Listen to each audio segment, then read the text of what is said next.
Welcome to day one of the ATX Television Festival. Yes, everybody still has their voices and everybody looks nice because they haven't sweated too much. This is good. Oh, I'm sorry. Yes, a lot of y'all were standing out in the line, so thank you. So this is First Gigs and Big Breaks, and I'm really excited, and I want a lot of audience questions, so we're going to have a lot of time, so start thinking, because I think it's really important that y'all ask us questions. My name is Sara Osburn, by the way, and I'm going to be moderating. So let's bring everybody out. So we have Julie Plec standing right here, so you're going to come first. Creator of the originals. And then we have with her a writer who got her big break, Carina MacKenzie.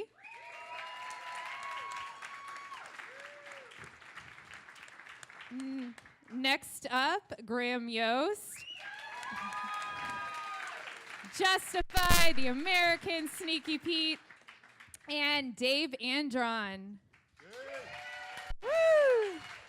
Who worked with Graham on Justified and Reigns and is here tonight for Snowfall.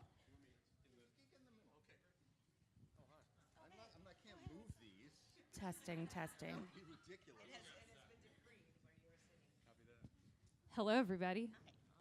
I think this is so cool. I love hearing how people got their start. You know, there's no rhyme or reason, I would think, in how you get into the television business. Everybody has a different way and a different story. So let's just start with you, Dave, because we were chatting. It started on Reigns, not on Justified. That is correct. So how did you wanted to get into television. I'm assuming you were writing. How did you get this guy's attention? I hired a private detective. I found out where he lived. I got compromising photos taken, and I blackmailed him. He just said his family was in the audience, like 5 minutes ago. Oh, Connie's seen the pictures. She knows. Jack hasn't, but we don't have to. I had been writing. I had written in college. I had majored in creative writing, much to the chagrin of my folks, because who majors in creative writing expects that to work out. And I got out, and I spent a couple years trying to write a book, and frankly, it was a little miserable, and was like, oh, I can't spend my life alone in a room. Moved to LA and started looking at doing screenplays instead, just knowing it was a much more collaborative process, and wrote a movie. Just tried, dead on credit cards and kind of didn't hedge, and wrote a movie and gave it to anyone who would look at it. And it's one of those stories where it was like the guy who was my JV hockey coach in high school had gone to school with a guy who had been a writer who knew somebody and whatever. And I just gave the pages to anyone who would look. And I guess the bright side to wanting to write is that it's on the page. Right, like if you have 60 or 120 really good pages, there genuinely are people looking for you. And so it got from a guy to a guide to Graham, who you had known him from New York, Brian? Yeah, Brian was a friend in New York. Connie knows him, and he knew your father. Right. From growing up outside of Philadelphia. Right, well, it was Clark. It was literally JV. It was my hockey coach who had grown up with Brian. Oh, was that it? Yeah. It wasn't your dad. No, but it was. The story wrong. But then it was my dad who was playing in a band with Clark after he was my. Well, that's cool. This literally, I feel like, is every stupid Hollywood story. It's like, how do you get your material to somebody who will read it? But then the big thing was Graham actually not only read it, which, by the way, it was a movie, which sucks. Because you're hoping for 50 pages of a pilot, right? Oh my God, 120 pages. Oh my God. Like a fucking night, which you don't appreciate until you're on the other side of it. And some guy who you grew up, it's like, you've got to read the script. And it's like, oh, do I? Do I have to read this thing? It's a movie. I'm glad to see you're paying it forward. So that's nice. But then every time you have any moment of oh, I don't want to have, you immediately shut that down because you're like, no, Graham Yost sat down and took the time to read this thing, and then called me and was like, hey man, I'm Graham Yost. Who are you? What is this? This is really good. Did I actually say, hey man, I'm Graham Yost, who are you? I hope I did. I'm pretty sure that's exactly what you said. It felt kind of like that. It felt very kind of, but it was one of the best phone calls I've ever, at the time, still felt like one of the best phone calls, and now looking back on it, was absolutely the best phone call I've ever gotten. And he took the time and was kind of, frankly, look, I can't do a damn thing for you in the movie business. Like, you know, it's a tough business. This is really good. I have no idea if anybody will ever want to do it or make it or whatever. But at that point, and I feel like this was kind of January-ish, 2006. And he was like, but in TV, if you have any interest, he had already had Boomtown on the air at that point, and I guess you had just gotten Reigns probably greenlit. And he was kind of like, have you ever thought about TV? And I said, of course. And I honestly had not really thought about TV. But he was like, look, and we talked a little bit. He was like writing specs, and we talked a little bit about the shows that were on the air at the time and the things I liked. And I just put myself in a room and started banging out specs. And you wrote a Shield and a Grey's? A Shield and a Grey's Anatomy. Wow. And then you also wrote an original. An original. And honestly, and I know people say this where they're like, I banged it out in a month. And you're like, bullshit. But in the period of about 4 or 5 months, I banged out 3 scripts, 3 TV specs. You had absolutely nothing else going on in your life. I had nothing else going on. You're right. I wasn't like I was just piling up debt, and I just put myself in a room and wrote and just kept sending this poor bastard scripts, which again, like every month he gets another spec.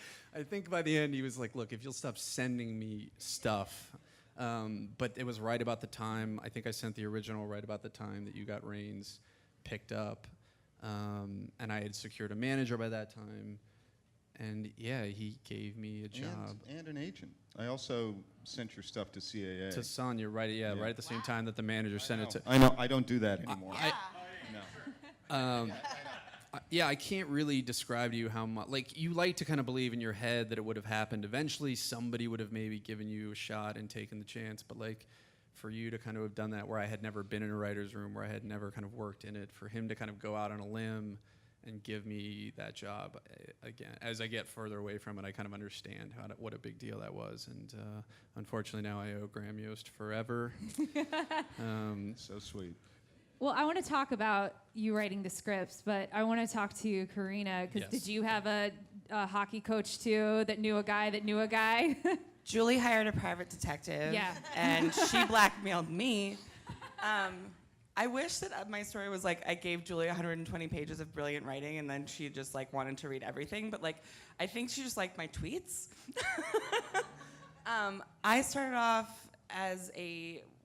I basically started off as a journalist. I was writing recaps of like the Vampire Diaries, among other shows, but slowly evolved into an actual journalist who was doing actual interviews. And one morning, you call yourself a serious journalist? I was a very serious with journalist. I was literally a fan who somebody was paying to like write about my favorite shows. That was their mistake. I can't. Julie and I connected on Twitter, and I think I literally sent you guys like a link to one of my reviews. And this was in 2009 when there were like 7 people on Twitter. And so I sent something to her and Kevin, and I woke up the next morning to like tweets from her and Kevin saying basically like, we really liked this recap that you guys wrote, and I was dying because I was a huge Dawson's Creek fan, and they were like integral to Dawson's Creek, and it was like I literally like still have those screenshots. They're not framed on my wall, but like someday they will be. I love that. And we became friends. Ultimately, like they let me have a lot of access to the Vampire Diaries set as a journalist, and we would go out to dinners. And I think at some point Julie was just kind of like, I think you're a storyteller, and I think you need to be telling stories. And I was like, yeah, here's this really terrible pilot that I wrote about a bunch of teenage fairies. I'm not kidding.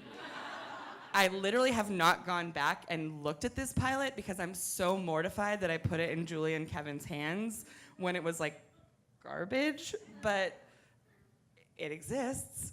I wrote it with my roommate Tierney, and we had a lot of fun doing it, but it's very embarrassing. And then I think 3 years later, Julie, the originals, the Vampire Diaries was, kicking ass and taking names, and the originals became a thing that seemed like it was gonna happen. And Julie sort of emailed me one day and was like, could you survive on a writer's assistant salary? And I was like, I don't know. And then we didn't talk about it for a long time. And then we went out to dinner, and Julie said, look, if you want to get into the TV writing business, you got to quit your journalist job, because it's a conflict of interest, and there was a whole lot of reasons, but really the real reason was that Julie was fucking testing me. And at that time, like, I loved being a journalist. I really liked my job. Journalist, I should do this. I really liked my job. I really liked my coworkers. I felt like I had a lot of, like, autonomy over what I was writing. And it was weird for me to sort of imagine starting at square one again. And even though I really loved my job and I was happy with where I was still sort of living paycheck to paycheck. Like, I really wasn't making enough money to the point where I was like, oh, if I don't work for 6 months, I'm gonna be okay. But Julie was like, jump off the cliff, see if somebody catches you. And so I did. I quit. I gave my notice at Zap2It, which is where I worked, which Zap2It became Screener TV, which is now defunct, and we're all very sad. I'm genuinely very sad about it. But and I became writer's assistant on the originals. She never read another 10 spec. months of her own personal hell. It having to was. sit quietly, saying nothing, just listening and typing. I didn't do that. She did not. I got a It lot did not of go well. There were a lot of slaps on the wrist that were like, hey, stop interrupting the showrunner and saying that she's wrong about her own mythology. Your entire job is sit in the corner and take notes.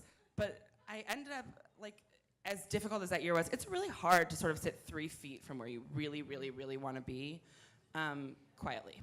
I didn't successfully do it, but enough of my ideas, I think, made it to the screen that ultimately Julie and our other executive producer, Mike Narducci, gave me the opportunity to write an episode of season 1. And I hadn't written a spec. I don't have a Grey's Anatomy thing tucked away. Why'd you have to pick the Grey's Anatomy one, man? Because that's the one I wish I'd written. Shield one, like that's the cool. I hadn't done that, but Julie gave me the opportunity to write an episode with her. So my first ever episode of TV, Julie and I wrote, and worked out. And they promoted me the next season. So on the flip, Julie and Graham, I mean, I'm assuming a lot of people reach out to you and are like, hey, I got this thing, right? So at what point do you say no? How many yeses do you say? And then what is it that stood out, let's say specifically about these two here, that you're like, all right, I'm gonna do something for them and help them? I don't shut up. That's what stood out. For me, my basic rule is friend of friend or relative.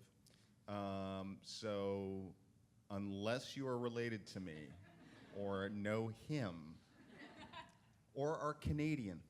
Oh, okay. That's really broad. I actually can, and it depends. General sort of approachability by being Canadian, because I am Canadian by birth, but also if you went to my high school or my the college I went to, then I'll read. Okay. That's a lot of people, I feel like. Yeah, but it's all great. There's a gradation. If Okay. it's like a close friend of a good relative, I'll read a lot. If it's some kid who went to the high school, I'll read the first 5 pages, and that's basically. And something, I guess, about Dave's script. Yeah, so Dave's script, it was called 8 Days of Winter, and it was about a guy coming back to his small town, and he was a hockey player, and it was just revisiting, and it was like a coming of age. Everything's a coming of age story, but it just had that great small town feeling and these lives lived, and it was just good, smart writing. And then yes, I suggested he write some TV specs, and then we were staffing on Reigns. Interestingly enough, on Reigns, I wasn't going to be the showrunner. I'd created it, but I didn't want to be going, because Connie and I, Jack then, we live up in Monterey, and so I didn't want to come down. I'd just done Boomtown. Anyway, as it happened, I ended up being the showrunner on it, but I sort of had the choice of the guy who was going to run it. He sort of picked most of the staff, but I got to put 2 on. And I picked Fred Golan, who I'd worked with on Boomtown, and I'm still working with today. He's on Sneaky, and we did 6 years of Justified together. And then the other slot I thought was, let's give this young guy some experience. And I have to tell the story, Dave. This is going to be good. It came time he was up in rotation to write a script, and stuff started to change in the room, and the word has it that he actually said out loud, I don't know what script I'm writing anymore. And and everyone looked at him like, "Oh, you cute little newbie." Oh, that's so adorable. It is. You're a little precious in the beginning, and you think it's all kind of there, and then things start changing. You don't realize you're not taking the 30,000-foot view. You're down, and I got all like, "You're changing my episode. You're changing." I'm like, "Yeah, like it was my episode. Like it ever belonged to me." I still do that. I think I did that yesterday. Thank you. Thank you. But look, I think one of the things is you like helping writers coming along. But the big thing as a showrunner, anyway, is the greatest thing someone can do to repay you for giving them a job is writing well, so you don't have a lot of work to do. And part of it is laziness, but part of it is, and you're running a show now yourself, Dave, that you get a script in and you don't know how it's going to be, and when it's great, it's like, oh, not only is it great to see great writing, but there's just such a relief. I'm not going to have to get into the weeds on this one so much. So in a way, he helped your job. I could just tell with Dave's writing that he was just a good, smart writer who really got it, and we had similar approaches to story, and by the way, as soon as Justified came along, and I knew Fred was going to be on it, we talked, and one of the first people we went to was Dave and another writer off of Reigns, Taylor Elmore, and another Wendy Calhoun, and we could get Wendy, but we couldn't get Taylor or Dave until the second season. That's not completely true. Well, no. I made a bad decision in taking another job because you weren't picked up, which I shouldn't have probably. Well, you were hoping against hope that Knight Rider would come back, and you knew I had to. So fucked up. Well, that was another show after that, which will not be named. But that was a really tough, because that was that was going, and he was like, "I don't know. You should, I guess, take the bird in the hand." And thankfully, that show died an ugly, fiery death quickly, and I was able to jump on. Well, you were able to. He did two freelance for us in the first season of Justified, and the first one he did, an episode called Hatless, really became one of the seminal episodes of the first season, and in many ways the entire series, because it was Raylan helping out his ex-wife and her new husband, and it was the classic sort of Western hero who has to do the right thing even though it's killing him. That was. So we knew when the second season was going that Dave would have a spot at the table. So Julie, how often does it come about that you do take chances on people that write you on Twitter? It's funny because I think I'm game for that. I mean, it's funny. The hardest job in town to get is the writer's assistant job, and yet it never fails that when I need a writer's assistant, I'm like, ooh, like who's around? I don't know anybody. My very first writer's assistant hire turned out to be the most successful hire of all time, and that's Damon Lindelof, who was a friend of mine. Yeah. And it actually, and like humble brag. I gave him his first job, humble brag. But what it did was it set the tone for what I believe that position is, and for what I believe people should be willing to do in order to launch from it, And Damon at the time was he had just been promoted. He was a development executive for a feature film company, for Alan Ladd Jr.'s company, and he was moving his way up the ladder, and we were all like young D boys and D girls together, We were all just fresh out of assistant land, running around Hollywood and and thinking we knew things, and I was it was my birthday party, and Wasteland had just gotten picked up, which was Kevin's show that I was producing, and I wasn't a writer yet, by the way. And I said, hey, does anybody want to be a writer's assistant? Because, of course, I didn't know anybody. And Damon's like, yeah, I do. And I'm like, dude, you have a job. And he goes, yeah, no, but really, I want to be a writer. And I was like, okay, quit your job. Come be a writer's assistant. And it was that easy in that moment.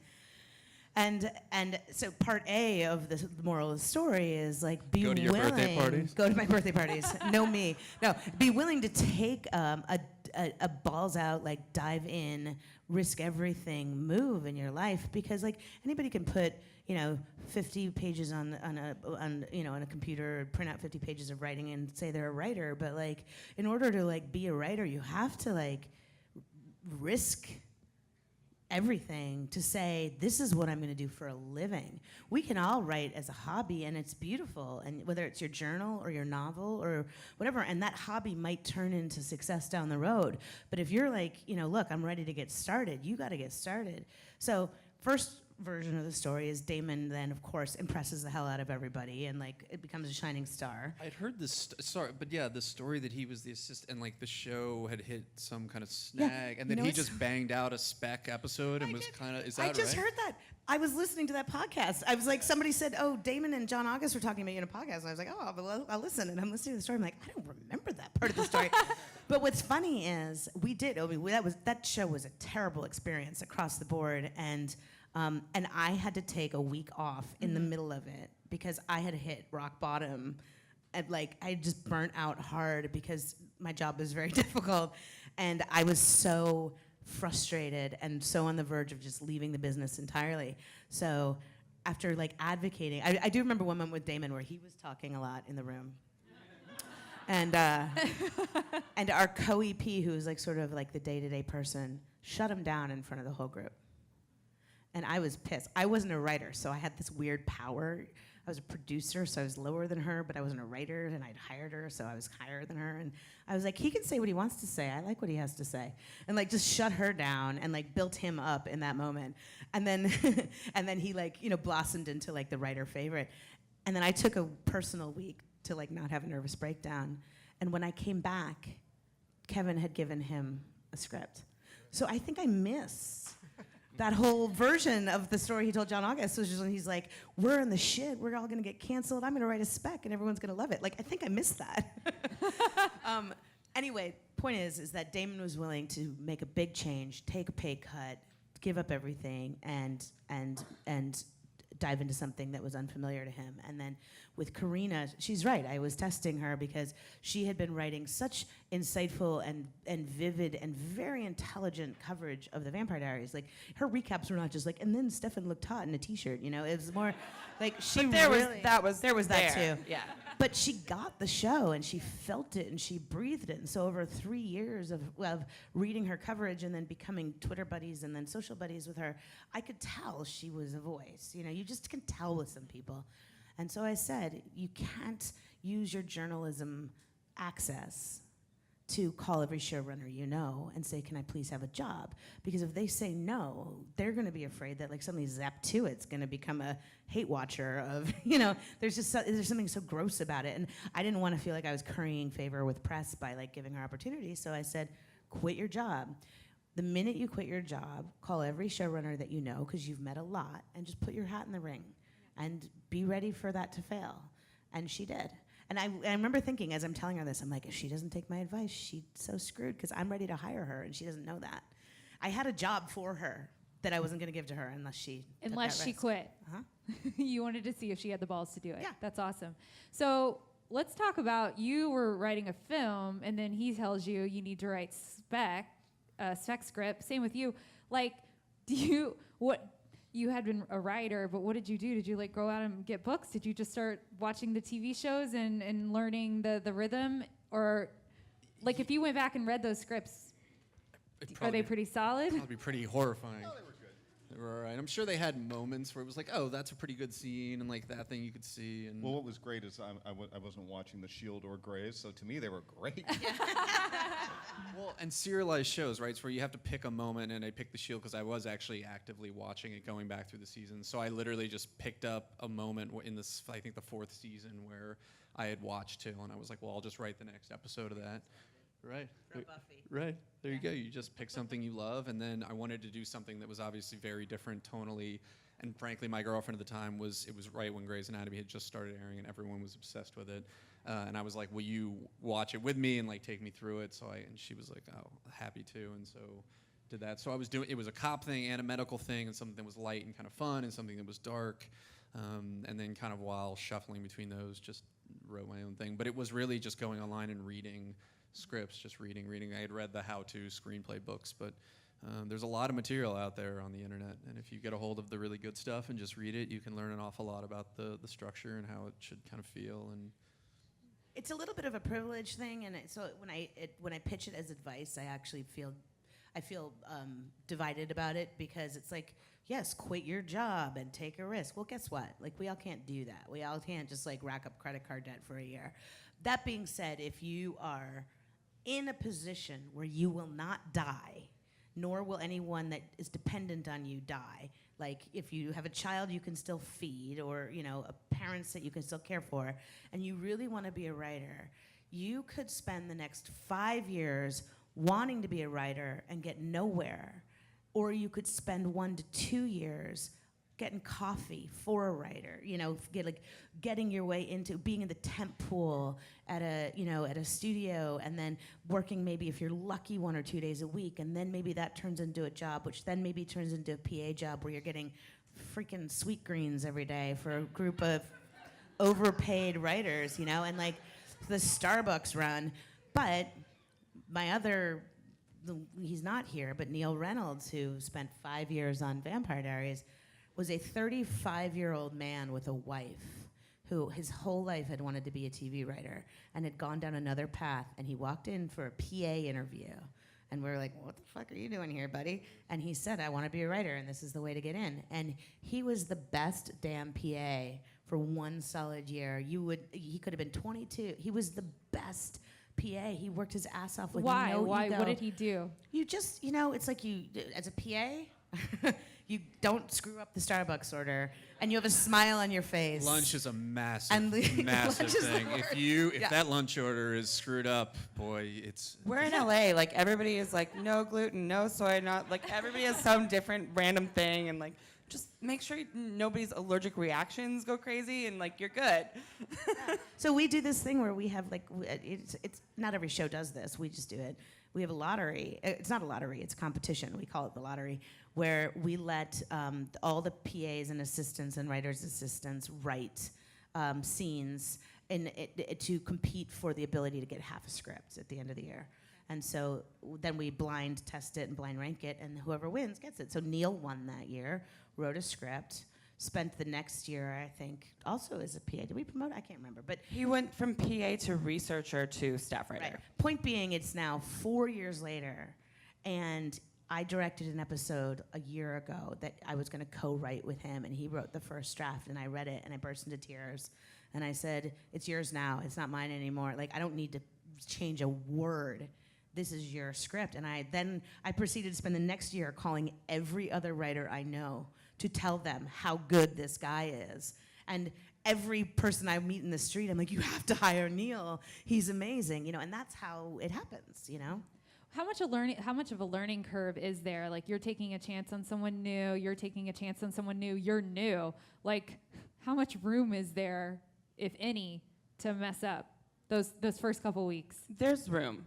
I mean, I obviously, like, I was very lucky because I learned how to write for TV in a writer's room. There's a certain level of like this much you have, or you learn in school, or you develop over a few years, and then there's a certain level of like stuff you can only learn when you're sitting in a writer's room, which I think is sort of like structural and how to break story and how to deal with the politics of a writer's room. But like the thing that I walked into that room with was a very good understanding of Julie's voice and an ability to mimic it. Like, essentially, as a staff writer, you're a copycat. And if you're good at writing the way that she wants things to be written and thinking the way that she thinks, then you're making her job easier, essentially. And so I think that's what I came into it with, and learning how to break a story and how to structure something and how to create a good act out and make sure that you're tracking character arcs. I was really lucky to get to learn that on the fly in the room and not while I was trying to write a spec script, because I had great teachers. You sit in a writer's room, you're literally sitting in a room full of geniuses for 8 hours a day. Alleged. Talking about, like, there was a point in the originals room where I was like, I'm looking around and I was like, I'm the only one who went to like a public states college. Like, everyone's like an Ivy League ridiculous genius. University of Arizona, baby. And we're sitting. CU University of Toronto. Boulder. CU Boulder. Really proud of it. But then like, there's Ben you're Cabell. sitting around talking about like, can werewolves and vampires have sex? And if they can, like, how does that work out? And it's amazing. It's like, it's so much fun. And you're making believe with brilliant minds that's the part that like you have to absorb and absorb and absorb. Are you surprised? Are there people that you do hire that just don't get it, and you're like, "Are you kidding me?" Like, is it rare, or is it most of the people you're pretty good at what you do and you know, and then they come in and they kill it? I gotta say, this past year was the first year of running a show for me, and this was really hard. Hired a writer's assistant who I had liked something she had done, and made the deal, and was like, look, and wanted to like lift her up, frankly, and was like, listen, I'll give you half a script, I'll co-write it. And her agents came back and said she wants a full script. We think she deserves it. And I was kind of like, look, I was like, okay, but you're putting this person in a very difficult position of having to deliver this, and that's what they wanted. And so I, really engaged her. I brought someone else in the room to take over her so she didn't have to take notes and try to pitch at the same time. I kind of watched her in the room, and she didn't seem to be owning it the way I was hoping. And then we broke it all out, and she went off and wrote the outline and turned it in. And it was a disaster. Like, it really was like, oh my God. You had that moment of like panic where this is the first time I'm doing this, and this is like the last thing, and you have to make a call of like, do you try to then prop them up and like push them along, or are you just at a point where you're like, look, I'm sorry, this isn't going to work, and had to make the decision to pull the plug, and was like, look, I'm sorry, I just don't feel like you're ready for this, and which is a whole thing. You had to call the agents and the net and whatever and reassign, and but that's a brutal moment of kind of taking that chance and then feeling like. And then I felt like I screwed up for giving her that up, giving her the full script. I should have stuck to my guns and blah, blah, blah. But I'm amazed that, like, Graham taking a chance on somebody who hadn't been in a room and putting you in there and then letting me. I got to write an episode out of 7. There were 11 people in that room, and I was at the bottom of the totem pole. I don't even know exactly how that happened. But to get the opportunity to have the faith that somebody's going to be able to come in and do it, I don't know, man. Well, it's a tough call. Yeah, I know you managed to get your script on Reigns because the people behind you were, hacks. Like Moira Wally Beckett. Taylor. What's going to happen to her? Honestly, Moira, Taylor, like. No, amazing. Taylor got his done, but you do take that chance, and you can get bitten by it sometimes. There was another writer we took a chance on in Justified, who was Ben Cavell, and he'd written a spec pilot, and he'd written a couple novels beforehand. And when Dave and I were shouting out University of Arizona and University of Toronto, I made another joke about Ben Cavell, because there's that old line, how do you know if someone went to Harvard? They'll tell you. And but Ben started writing on Justified, and that was his first show, and it was first season because we didn't have Dave, we didn't have Taylor, still trying to find the show. Scripts were coming in that just really weren't working, and I was having to do a lot of work, and there was a moment where I said out loud, this is unsustainable, to myself. There was no one else in the room, and it's kind of weird saying that out loud to yourself. It's like, are you on a TV show where you're speaking? Anyway, and I swear to God, the next day I read Ben's outline for the episode he was going to write, and I asked Fred, is this as good as I think it is? And he said yes, and so we immediately put him on another script to do some rewriting. And so you don't know. Other people in that first season, great writers, just never quite got that voice. And we were trying to ape Julie, we were trying to ape Elmore Leonard, mimic him. And not everyone could do that. So that was a very particular thing. And it's funny because I think that like the good news is talent rises to the top always. Like we were talking earlier when you asked the question about like, oh, you have to read so much and like must be so much good stuff coming. No, it's all terrible.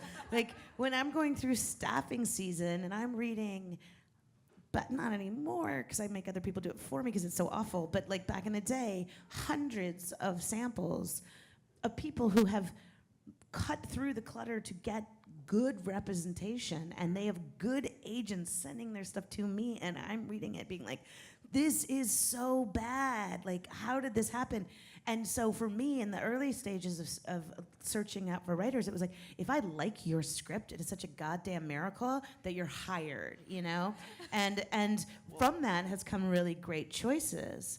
But also, they don't necessarily always know how to get the voice either, and that's the problem. The bad news is you still have to mimic. And now in a place where there are so many TV shows, right? I mean, I Right. imagine there was a time when there was 100 TV shows where it was probably the pick of scripts and material and writers was at a pretty high level, I guess.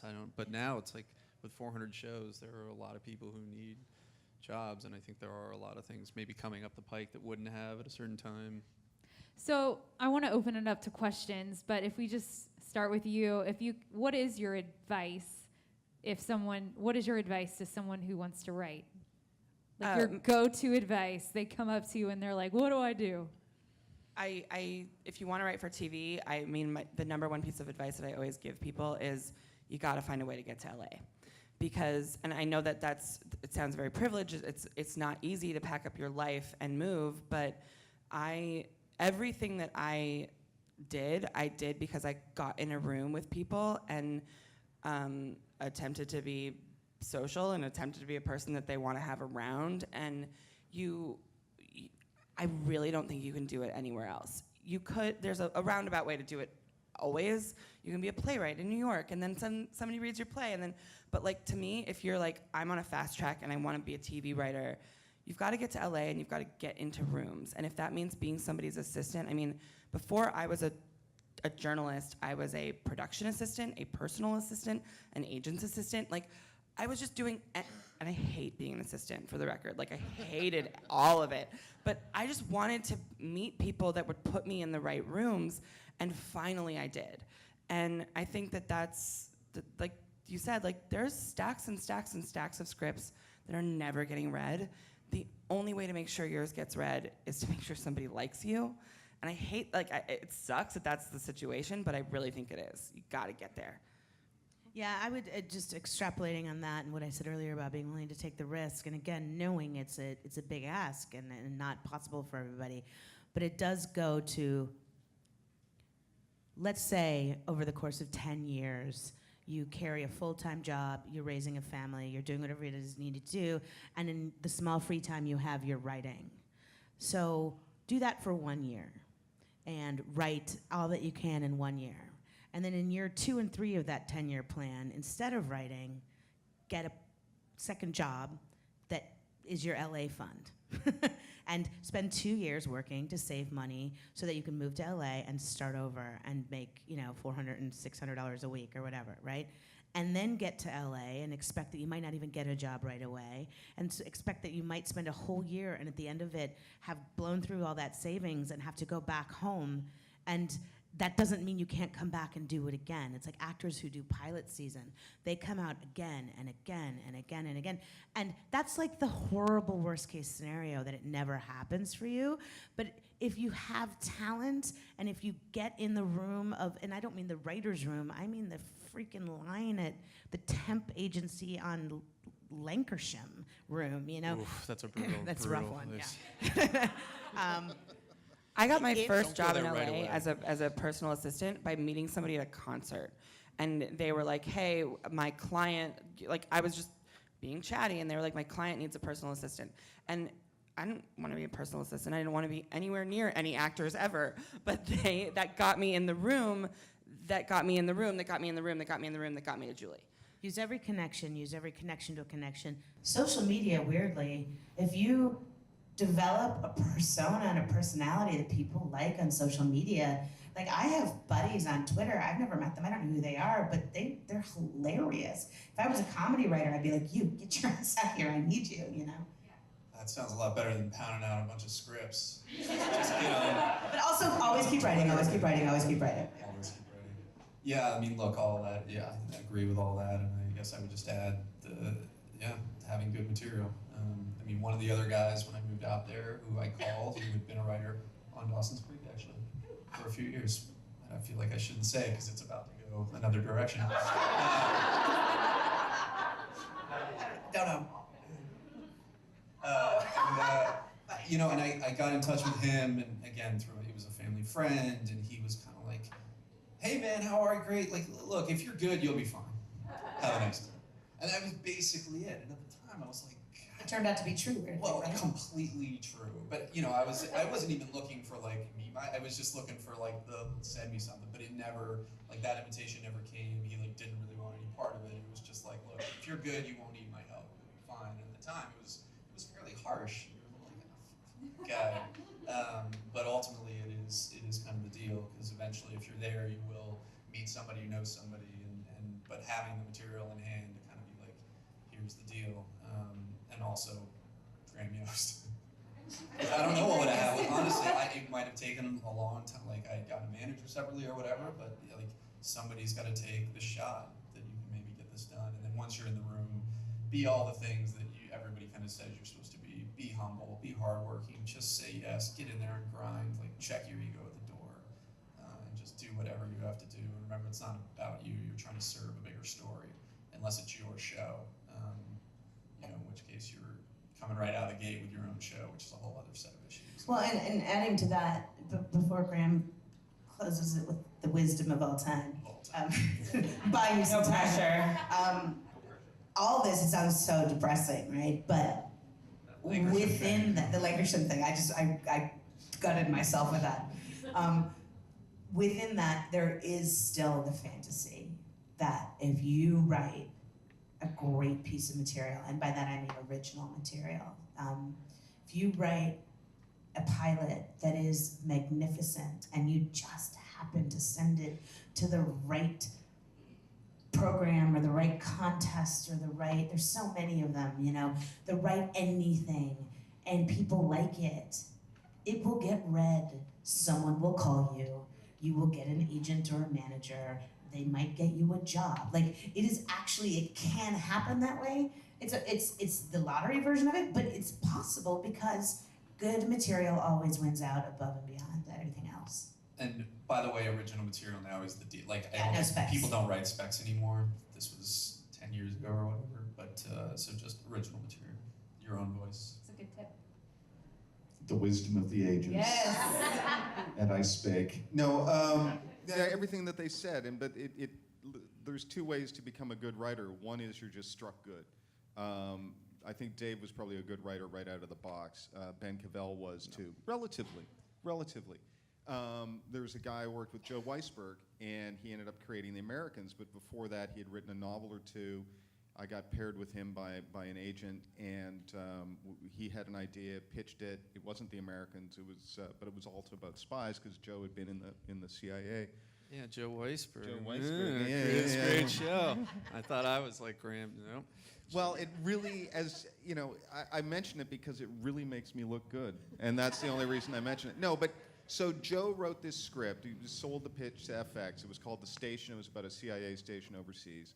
It was the first script he'd ever written, and I read it, and I was of two minds. One is, oh my God, this is brilliant, and the other is, motherfucker, how is he this good immediately? Yeah. I mean, it was just brilliant. And then the other thing about Joe and Dave and all the writers here, one hopes, is that when he answered notes, and also Joe got to work for John Landgraf, who is the best. Guy gives great notes. He gives great notes. And John's notes Joe would take those notes, and the script just kept on getting better and better. And there's the whole run of The Americans, too, of John's notes on that. But that's Joe's experience. My experience was being a really crappy writer for a long time, but I had some good things, some good scenes, some good ideas, and I kept on working.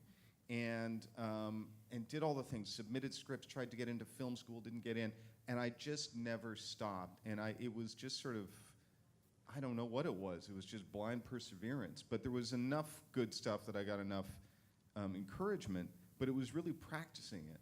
I wrote 11 scripts or more before I sold a feature, and it just kept on, I kept on working at it, and became a better writer.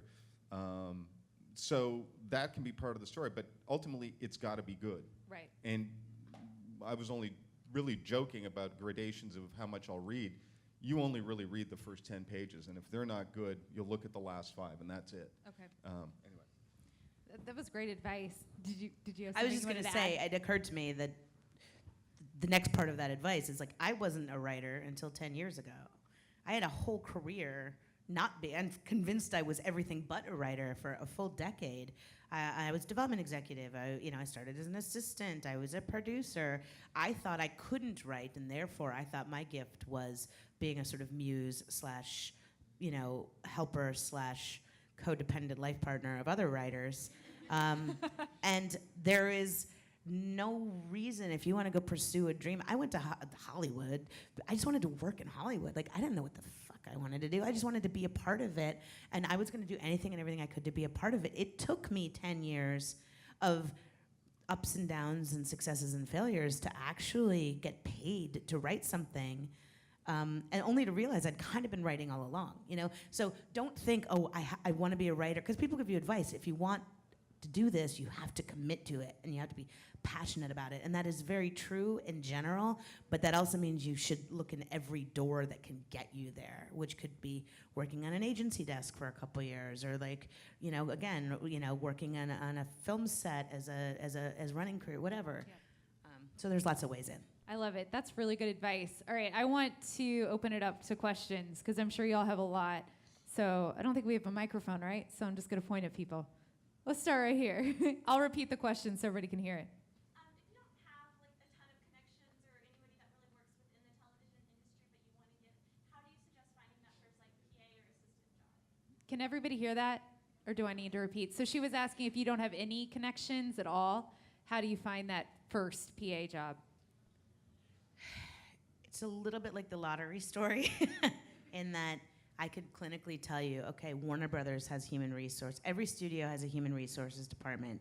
Every agency has a sort of entry-level job market. Like, you just saturate everything you can at the base level of human resources or entry-level jobs in hopes that your resume might cut through the clutter. Unfortunately, the resumes that cut through the clutter first are the ones that I email. I'm like, hey, my cousin's sister-in-law's goddaughter just graduated from high school. Can you help her? You might have a 6 degrees of separation that you're not even thinking about. So dig deep on the 6 degrees. That's one way. And then also, I'm not kidding about the temp agencies. Like, if you have any kind of resume that says, I know how to type and answer phones and I'm not a loser, and you go to Lancashire, and Lancashire's this terrible street in Hollywood. That's the joke. But like, there's, what is it? It's like Right Connections. I don't even know. This is like 25 years ago for me, but like, they exist. They're entertainment business temp agencies, and you sign up, and just like a secretarial pool, they'll call you and they'll be like, you got to go in accounting at Disney today. So you go and you sit at somebody's desk in accounting for 8 hours, and they don't talk to you. They don't like you. But every now and then, maybe they like you and take you to lunch, you know? All of that, for sure. Another way that people, I think, don't really think about is the social media route. And I make jokes about, like, hey, I like was funny on Twitter when I was on Ambien, and like Julie thought it was cute. But like, literally, we have a I guess she's a secretary, or she's one of the girls who works for us in Atlanta. Julie saw her videos that she made about the Vampire Diaries when she was 16 years old, and was making cute reacting videos in her car about the Vampire Diaries, and she's worked for us since the original started. Yeah. End of season 1, she was a vlogger. She was 16 years old, vlogging about how much she loved the Salvatore brothers, and they were so adorable. So I just kind of befriended her on Twitter, and then she graduated high school, and she went to like a couple years of university, whatever it was, and she said, hey, I'm ready to enter the workforce. And so I called up the originals, and I said, I got an entry-level PA. She's brand new off the boat. I don't know if she's going to be any good, but she's been in the family, so to speak, for 5 years now. So give her a shot. And now she's a production secretary now. She's going to be a coordinator soon. Wow. She's climbing. Yeah. You're really like out there looking. Well, I love it. You know, it's like, because it's like, I love what I do, and I love being able to say, hey, you seem really excited about this. Let me help you, you know? And because especially because I love discovering people too, because it makes me feel good, and I know that they'll hire me one day when I'm washed up. Hey. So, That's a classic Graham Yost line. We all know it's not happening. The day I called Graham and said, come work on my show, he'd be like, yeah. I'll give you, I gotta go. We have another question. Who else? Yes. I was at the Toronto Film Festival, and I talked to Nicole Clements about The American. She was on stage. So here's, Thank cute. Good. It's got like a big enough phone. Anyway, so I was at the Toronto Film Festival talking to Nicole Clements when she was at FX about, and Joe Weintraub came up, and what she said was this, and I'd like you to give the backside of this and see if you disagree or agree, because it sort of fits what I hope my narrative would be. And that is that she said there's such a shortage of shows, there's such a shortage of writers, such a shortage of product, and that they want to find an author that has a driven voice, that's so driven, he is the protection of that. And they find someone that can write that well, and they wrap everything around it, and that's what they saw in Joe. And they brought him in as showrunner right away, and they put someone with him, and that it worked so well, it kept going. Now, to me, I think success, everyone in success almost always has a different story. There's not a normal norm. But what is it, you're giving more information about that, and I'm curious about if you agree with her vision of what things are. She also said the agents are not understanding. They're bringing prepackaged stuff that's continually failing, and that's why they look for that voice to drive, and that's what they tend to do. Nicole is absolutely right, and that was certainly the case at FX. And Landgraf has always said that he wants to run a writer-driven network, and particularly a showrunner-driven network, that he likes working with people that have a strong vision, that know what they want to do. Joe fit that. He just had that world in his mind, he had the expertise, and he was just a great writer. And that was one of the first questions with the Americans is, could he be the showrunner? And that was kind of my job going through the pilot with him, was to, see if he had it. And he was just so prepared. He was just, Joe's a guy that, he could be the Secretary of State. He's just a smart guy, unlike other writers I've helped. And he, wow, you're sitting right there. They were all thinking it. No, but he, so that was the question. But I got asked the same thing by FX about him. And I said, oh yeah, no, he's ready to run a show. And with Joe, he wasn't ready to run a show, but he was ready to run a show with someone else who had experience, because he had the creative vision. I don't know if he didn't know exactly how to run a room and post-production and hire everyone. Joel Fields knew how to do that, and Joel is a great writer. So that was a marriage made in heaven. Isn't that the key, though, that someone that understands, surround themselves with people smarter than them? When I got the, yes. No, but that's what you do. You, as a showrunner, you want to hire people who are way smarter and better than you. But when I got the shot to run Boomtown, NBC insisted that there be really strong number twos, and that was Brancato and Salke. Burt was still well, he wasn't a writer, but he was teamed up with Chris Brancato. And so, in case I crapped out, they were there to carry the show forward. So that's really important. Another question, yes. And we have a mic, so she's going to pass it to you. All right, hi guys, I'm Athena, and I have a question. When you actually get into interview for like writer's PA or writer's assistant, how do you prepare for that interview?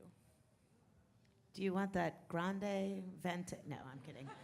Venti, please. Part of it depends maybe on if it's a first-year show, because if it's a show that's been on for a while, like you're pointing out, you kind of want somebody who loves the show and is passionate about being a part of it. And I loved that, I think that enthusiasm goes a long way, and that kind of energy. And you need upbeat energy. The room is a long grind, and you want people who can bring that and are, of good humor and and are excited about being there. I feel like that attitude is a massive, massive part of.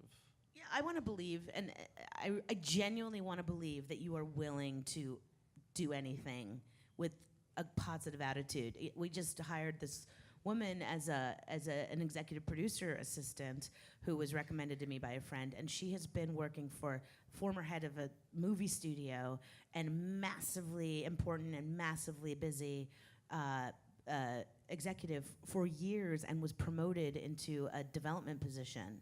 And she came in and said, I'd like to do this. And she said, I know there's two jobs. I know there's a PA job, and I know there's the executive producer's assistant. I will do either. I will, if what you want from me right now is to be the person that sits here and takes the lunch order and gets the coffee and runs the copies, etc., I am in it because I want to work in television. This is my long game, but my short game is to do anything and everything I need to do.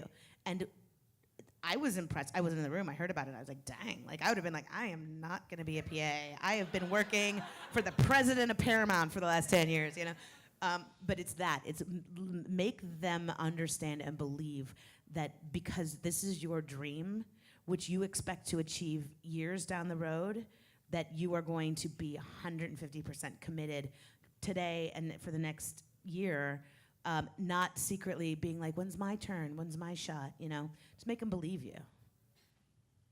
Another, yes, right here. Oh, she's coming with the mic. Just in terms of the actual writing, I've worked a little bit in development, and we were always told, like, how can you describe something new in terms of something that already exists? Because that's kind of what execs are going to want to know, like, what else is this like? So I was curious, when you're doing your actual writing, because you said that specs aren't really a thing anymore. So when you're doing your originals, is it better to like kind of lead with something that's similar to something else that's really popular, or something that's like uniquely you? I mean, I think you got to push out. I think you want to do things that are surprising, things that are out of the box, things that people haven't seen, and even if it's stuff that feels a little familiar, doing it in a very specific, surprising way, I think is hugely important. I think that development speak a little bit is because they have to be able to succinctly describe something like to their boss, or like how could we conceivably sell this as something, but like that's on marketing, and that's on them to kind of like push that up the flagpole. Like I just think you want something where it's surprising in a way where it keeps them reading. I don't think you can worry about trying to do something. Yeah, you have to realize that what you're writing is your calling card. It's like, you can't think of it, oh, I'm writing it as a thing to sell. Although that's always the nice, like, icing on the cake if that miracle happens, but you're showing who you are. There's a bomb on a bus. There's a bomb and on a if you bus. drop below 60, that bus is going to blow 50. up. It's 50. It's not 60. You're fired. But I'm sure it was originally 60, and you got the note where they were like, look, it has to be more like this thing. So there are really good vampire shows on the air, and have been. The spec I'd want to read is about fairies. I'd want to read about teenage fairies. I'll send it to you, and you'll regret this moment. I don't want to read it now. No, but the thing is, it's like, okay, can you make that work? Well, you got a shot. You know, that's at least different. Yeah. How can you find a different spin on that, where one's going to be swearing and one's I don't know what the take would be that you did. A swearing fairy. A swearing fairy, but that. How can you come up with something that does feel fresh? And by the way, you'll read something and it'll be sent to me, and it'll go, oh, wow, I want to read that, and then I read it and go, no, I didn't want to read that. So you can't tell. I mean, it really comes down to it being good, but being something that you don't feel you've seen or haven't seen in a while. I think is where you have to like go. a guy comes back to a small town, homecoming, coming of age thing that nobody's ever done anything like that. It had hockey in it. I'm Canadian. Of course I liked it. Do you know, I just thought of another piece of advice, and this could be really not good advice, but it just occurred to me, because I'm very codependent, and so, like, if someone says, will you please read my thing, I'm like, yes, because I don't want to say no, because I don't want to be a jerk. So I tend to avoid situations where people ask me, because I don't want to read, because I'm busy, and I've got too much I got to do to actually get my own job done. It's also kind of heartbreaking to think that you're going to have to give the harsh notes. That's honestly the yes. thing. It's not about doing. It's like, oh, if this isn't good, how do I But you know whose job it is to read things is the people who work for people like me, right? So, like, I have a young executive who I just promoted in last year from an assistant. Her job is to filter everything that kind of comes my way, and then to run it up the ladder if there's something that catches her eye, especially during staffing. My job when I worked for Kevin Williamson, that's when I read 250 freaking scripts, was because I was like, well, shoot, I don't know who anybody is, so I'm going to read everybody. And then the best scripts I picked out, and like, they're all still working these days, those writers I picked when I didn't know what I was doing. So an extra tactic of research is like, be like, okay, well, who works for Julie, or who works for Josh and Stephanie, or who works for whatever, and who's like, and say, I was just at ATX, saw this great, illuminating, inspiring panel. Forever changed. Aged wisdom. Forever changed, and Julie was giving great advice about what to do. I was wondering if you'd be willing to read my material. And then you get into all the legal stuff, whatever. I'm not going to give advice about that. Like, ask somebody who knows about release forms. But But you never know. They might actually one day eventually take a look at it. And if it is good, they will write you back. You know? And that's just the way you get enough of those marks. Maybe somebody's going to read it, and then even better, they're going to love it. And even better, they're going to call you, and even better, they're going to bring you in, and you're now working for us. We're going to wrap it up. But quickly, I just want to ask, I'm sure it's nerve-wracking the first day on your job for a TV show. Like, what's the worst thing somebody can do on their first day? What is the worst thing you've heard of, or just never do this on your first day on the job on a TV show? Talk over a showrunner and tell her she's got her mythology wrong, because in season 2 of The Vampire Diaries, we said we couldn't do that. I mean, That and chew gum for me. Yeah, something like that. It's definitely got to do with probably trying to do too much. Don't overcompensate, right? Like, just allow it to kind of be, and if you think you have something really great to contribute, do that, but don't try to dominate the room and prove that you deserve to be there. Just find the flow of it. Be cool, baby. The story goes that a young writer had just started on the writing staff of The Tonight Show with Johnny Carson, and an old writer told him, Johnny likes to think of the writers as family, so when you meet him, give him a hug. And the guy was fired that day. wow. That's the story. I don't believe it's true, but hooray for Hollywood. Well, thank you guys so much for being here. I know all of you are in panels this weekend,